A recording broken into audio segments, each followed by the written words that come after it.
হায় হায়, সারা টেন্ডুলকার আর শুভমান গিল তো ইনস্টাগ্রাম থেকে একে অন্যকে আনফলো করেই দিল। এবার তাহলে ব্রেকআপ পার্টি? সিরিয়াসলি? আর ওদিকে মেয়ে সুহানা এর প্লাস্টিক সার্জারির বিল দিতে দিতে বেচারা শাহরুখ খানের মাথা 49। এবার তার ডাক্তারি ফাঁস করলো ভেতরের কাহিনী। আর এআইকে নিয়ে আর পারা যাচ্ছে না। এবার আসলো বলিউডের টপ নায়িকারা পুরুষ হলে কেমন দেখতে হতো সেইটা নিয়ে। খুব খারাপ লাগছে না কিন্তু।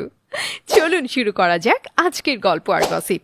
সারা টেন্ডুলকার এবং স্টার ক্রিকেটার শুভমান গিলের লাভ স্টোরি একটা ওপেন সিক্রেট। সারার বয়স এখন 27 আর শুভমানের 25। মাঝখানে তো তাদের বিয়ের কথাবার্তা ফ্যামিলি লেভেলেও চলে গিয়েছিল। এমনকি সচিন টেন্ডুলকার নিজেও এই বিয়ে নিয়ে বেশ উৎসাহী ছিলেন। তবে ঝামেলা হচ্ছে শুভমান আবার একটু প্লে বয় টাইপের। দারুণ হ্যান্ডসাম আর কোটিপতি হবার কারণে মেয়েদের মধ্যে তার সাংঘাতিক জনপ্রিয়তা। বিশেষ করে পাঞ্জাবি নায়িকা অভিনীত কৌরের সাথে তার এক্সট্রা খাতিরের কথা তো সবাই জানে।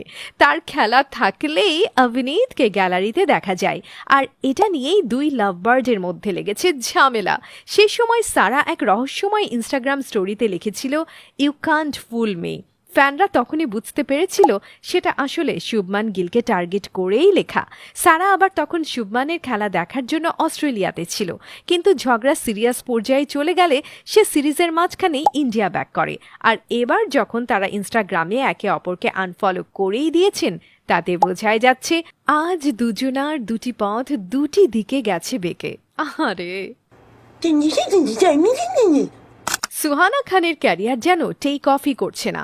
দ্য আর্চিসে সে বিভৎস ডেবিউর পর এবার সে রেডি হচ্ছে বিগ বাজেটের অ্যাকশন মুভি কিংয়ের জন্য।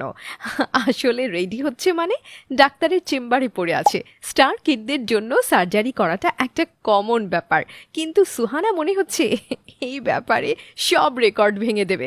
সবার আগে তিনি করিয়েছেন নাকের সার্জারি বা রাইনোপ্লাস্টি। তার এখনকার খাড়া নাকের সাথে আগের বোচা নাক তুলনা করলে পার্থক্যটা স্পষ্ট বোঝা যাবে। তারপর ঠোঁট আর গালে করেছেন ফিলার, মানে এখন সেগুলো আরো বেশি আকর্ষণীয়। তবে তার জন্য সবচেয়ে বড় ঝামেলা ছিল তার ডার্ক গায়ের রং। ফর্সা না হলে বলিউডে নায়িকা হওয়াটা অসম্ভব। তাই সুহানাও স্কিন হোয়াইটেনিং সিরাম পুশ করে এখন হয়ে গেছেন ফকা। যদিও তিনি রিসেন্টলি তার ইনস্টাগ্রামে বলেছেন, আমি কখনো ত্বক ফর্সা করিনি এবং করবও না। আর এদিকে এসব ভেতরের কাহিনী ফাঁস করেছে তারই লন্ডনের প্লাস্টিক সার্জন। এর সাথে এটাও জানিয়েছেন এত সব করতে মেডিকেল বিল এসেছে $5 লাখ। হায় রে বেচারা শাহরুখ। বড় বড় দেশোं में ऐसी छोटी छोटी बातें होती रहती हैं। কল্পনা করুন তো, এক সকালে ঘুম থেকে উঠে দেখা গেল বলিউড